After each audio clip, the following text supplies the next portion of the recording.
Hola a todos y bienvenidos a un nuevo encuentro de Historia en Podcast también para YouTube. Y en esta oportunidad les traigo un tema que ha marcado un antes y un después en la construcción ideológica y filosófica de la Europa occidental construida en torno al pensamiento religioso. Estamos hablando de la Reforma Protestante, también conocida como Reforma Luterana. Así que si querés saber todo sobre este tema, quédate en este video. Y si va a haber una institución que va a ser el eje central de esta temática, sin duda alguna es la Iglesia Católica. Y en torno a eso vale recordar que esta Iglesia Católica fue durante toda la Edad Media en la Europa occidental no solamente un centro de poder ideológico, sino también un centro de poder político. Y que con la aparición del monje Martín Lutero y todas sus ideas que vamos a ver en este episodio, cambia radicalmente la forma en la que se vive, en la que se cree y también en la que se distribuye el poder. El poder intelectual de la época de la Edad Media estaba centrado en la Iglesia. Se pensaba que Dios era la medida de todas las cosas. Todo lo veía, todo lo controlaba, todo lo sabía. Absolutamente nada podía escapar al control de Dios y particularmente de su representante en la tierra, que era la Iglesia.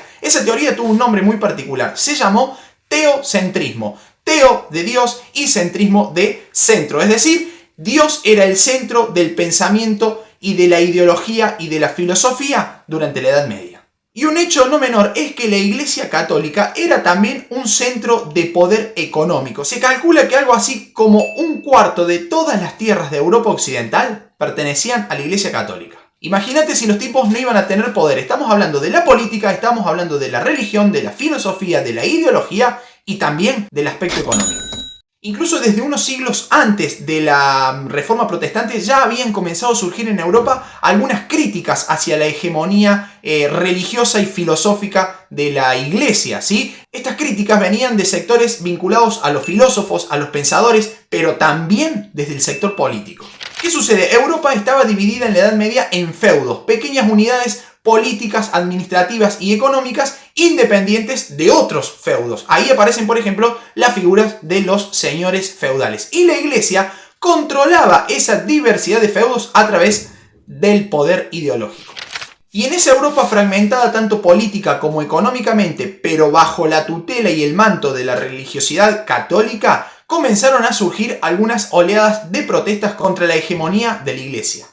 Así, por ejemplo, en el siglo XI, el emperador del Sacro Imperio Romano Germánico comenzó a reclamarle a la Iglesia la potestad para nombrar obispos. Ese conflicto fue denominado querella de las investiduras. No nos vamos a meter en ese tema puntualmente ahora. Si ustedes quieren lo podemos desarrollar en otro episodio, háganmelo saber en los comentarios de este video. Y si bien este conflicto de las querellas de las investiduras se terminó rápidamente, ya para el siglo XII estaba finalizado, sienta un precedente que es tremendamente peligroso para la hegemonía eclesiástica. ¿Qué sucede? Las atribuciones de la Iglesia pueden ser cuestionadas ahora también por el poder político. Posteriormente, en el siglo XIV, vamos a tener un conflicto similar que se origina casi por las mismas causas que las querellas de las investiduras, pero que enfrenta al emperador francés con el Papa. Ese conflicto se llamó el Cisma de Occidente y llevó a que tuviéramos por el lapso de 70 años dos papas en simultáneo. Uno conocido como el Papado de Aviñón en Francia y otro el Papado Romano. Entre ambos se negaron mutuamente y coexistieron durante 70 años. Y si bien la Iglesia Católica fue reunificada en el año 1417, ya el cisma estaba abierto. La división se había planteado. La hegemonía de la Iglesia estaba en peligro. Y como si esto fuera poco, se le suman a esta problemática el rol de los pensadores y de los filósofos, que vinieron a aportar su cuota de pensamiento para tratar de terminar de romper la hegemonía eclesiástica. No volveré a ir a la iglesia nunca. Homero, ¿en verdad vas a renunciar a tu fe? No.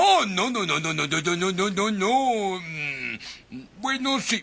Así, por ejemplo, en Inglaterra apareció el famoso pensador John Wycliffe, quien se dedicó a cuestionar a la Iglesia en todos sus aspectos, desde la opulencia en la que vivía, las características del clero, es decir, de los curas, el bajo nivel intelectual que estos tenían y la extremada adoración hacia los santos. Dijo, esto no puede funcionar de esta manera, de alguna forma nos estamos alejando de la verdadera fe. Y a Wycliffe medio que se le fue la fama a la cabeza, porque en un primer momento los monarcas ingleses, que siempre estuvieron medio peleados con la Iglesia romana, lo apoyaron, le dijeron, che, me parece bastante interesante lo que estás proponiendo. Pero el tipo no tuvo límites, fue un poquito más allá y criticó también a los propios monarcas. Adivinen qué le pasó.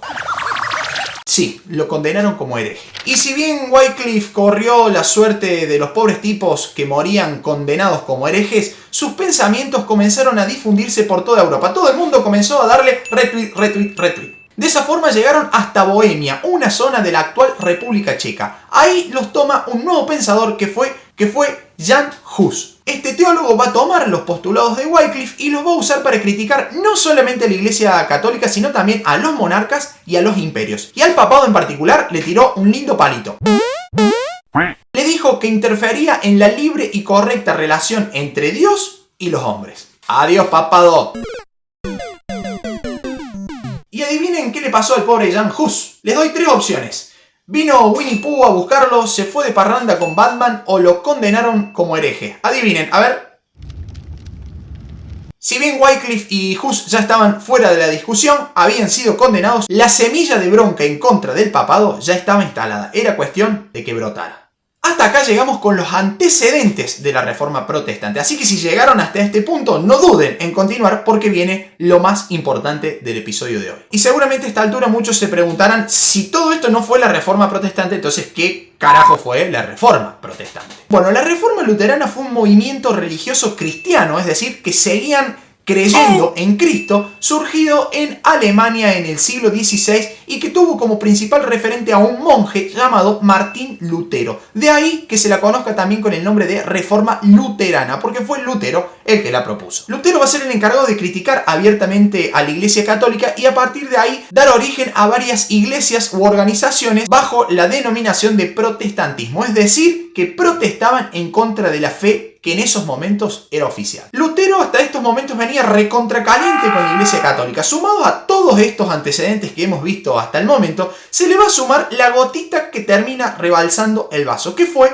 la venta de las indulgencias. Eso va a llevar a que Lutero estallara y terminara iniciando la Reforma Protestante de una manera bastante particular. ¿Saben cómo? Colgando un papel en la puerta de una iglesia. Mi audacia se debe a que es mi deber serviros y advertiros de las deshonestas prácticas de aquellos que dicen representar a vuestra excelencia.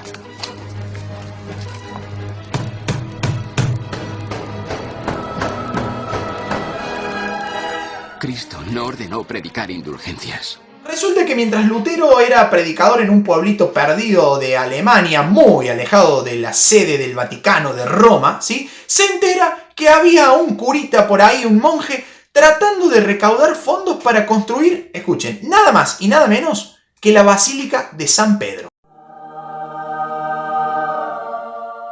Pero ese no era todo el problema, sino que lo más catastrófico estaba en la forma en la que este cura juntaba el dinero. ¿Saben qué hacía? Vendía indulgencias. Ahí aparece la famosa venta de indulgencias. ¿Qué es esto? Las indulgencias son el perdón de los pecados. Cuando uno va a confesarse y el cura le dice rece 10 Padre Nuestro, 15 Padre Nuestro, 3 Ave Marías y de esa forma Dios lo va a perdonar, eso es una indulgencia, es decir, el perdón por los pecados cometidos.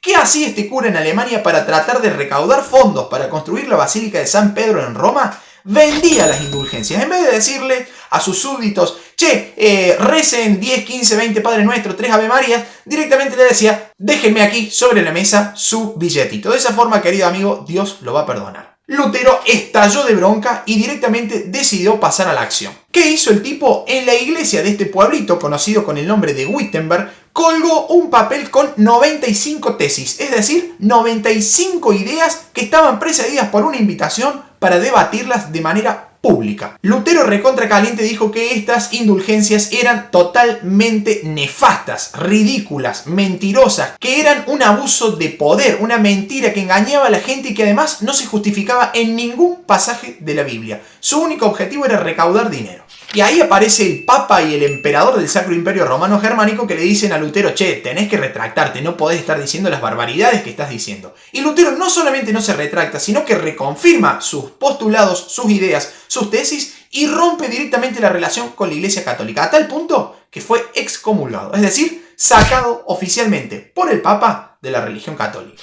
Pero no todo quedó ahí, las represalias contra Martín Lutero fueron bastante más profundas. fue prohibido, fue proscripto, fue perseguido e incluso tuvo que refugiarse en el castillo de Warburg con el apoyo del príncipe de Sajonia, Federico III. Y va a ser justamente desde ese lugar donde Martín Lutero profundiza su acción, comienza a traducir la Biblia al alemán, al lenguaje vulgar, sacándola del latín, y también a hacer cada vez más panfletos de manera ilegal para seguir difundiendo sus ideas. Ahora, ¿qué postulaba puntualmente Lutero y por qué fueron tan importantes sus ideas? Lutero negaba en primera instancia el poder de la Iglesia Católica como mediadora entre Dios y los hombres. Lutero va a decir, los cristianos tienen que dejar que Dios se muestre donde quiera ser visto y no solo en la Iglesia. O sea, la corría directamente del camino hacia Dios. Además, negaba el poder de la Iglesia como intérprete de los evangelios. Los cristianos, de esta forma, podían interpretarlos de manera libre y aceptarlos. No hacía falta la Iglesia. Nuevamente, la Iglesia no hacía falta. Establecía también que la salvación de los hombres se producía por medio de la fe en Dios y en los evangelios y no por las buenas obras en la tierra. Esto estaba bueno, porque no importaba qué tan malo o bueno fueras en la vida, importaba solamente tener fe. Pero no todo terminaba ahí, sino que Lutero también negaba la santidad.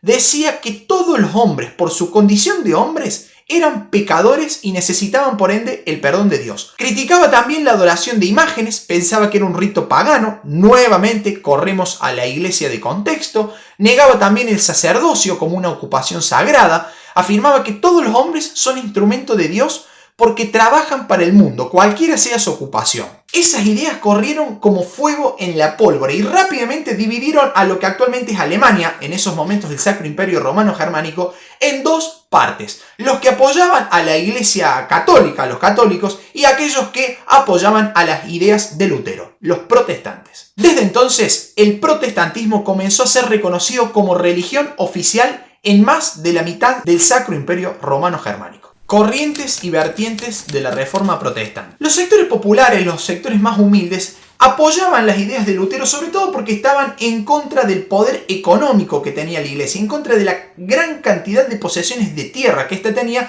mientras ellos se morían de hambre y los curas hablaban de humildad y de una vida austera. Había algo que no se correspondía entre el discurso y la práctica. De esta forma, la Reforma Protestante se hizo muy famosa entre los sectores más bajos de la Europa del año 1500. Y apenas 3 años después de publicadas las tesis de Lutero e iniciada la Reforma Protestante, en Alemania y en Suiza va a surgir un movimiento conocido como Anabaptismo, que fue la primera adaptación de las ideas de Lutero con una pequeña transformación. El calvinismo va a ser otra de las corrientes que se van a desprender del protestantismo luterano y va a ser iniciada por Juan Calvino, un teólogo francés que estaba refugiado en Suiza, lugar en donde ya había existido una guerra civil entre aquellas regiones que apoyaban al protestantismo y los que defendían al catolicismo. Más allá de todo, la doctrina de Calvino estaba muy influenciada por Lutero, de hecho se desprende del protestantismo, pero llevó adelante sus propias reformas, sus propios condicionamientos, tratando de despegarse un poquito de lo propuesto por el monje alemán.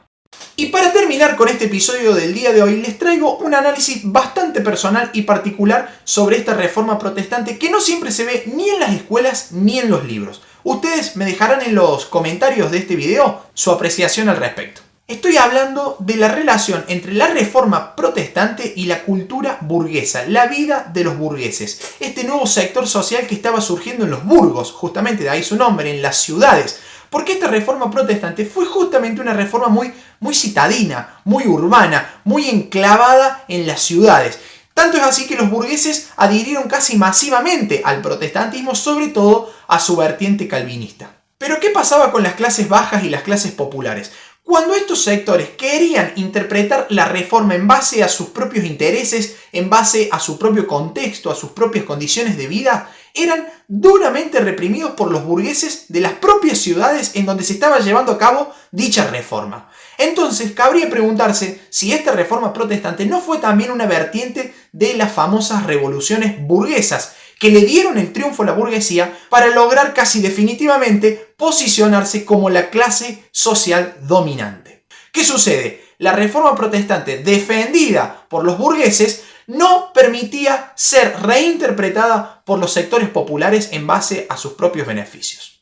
¿Y por qué digo si no valdría la intención de interpretar esta reforma protestante como una reforma burguesa? Porque en realidad tanto las ideas de Calvino como las de Lutero le dieron a los burgueses de la reciente sociedad capitalista que se estaba formando en Europa en esos momentos herramientas para sus nuevas intenciones e intereses. Este protestantismo permitía una religiosidad mucho más individualista. Uno no se salvaba por sus actos, sino simplemente por su fe. No importaba lo que uno hacía, sino simplemente lo que uno pensaba. Imagínense, los burgueses estaban chocho, podían hacer dinero con lo que quisieran. Incluso esas actividades que con la fe católica eran consideradas bastante espurias, sucias si se quiere, como por ejemplo el trabajo con las manos, ¿sí? El intercambio de dinero, algo que era considerado como una actividad muy baja por la cristiandad y por el catolicismo tradicional. Con el protestantismo se ve autorizado, todas las actividades pasan a ser sagradas, incluso el comercio, incluso la ganancia de dinero. Los burgueses estaban en la gloria.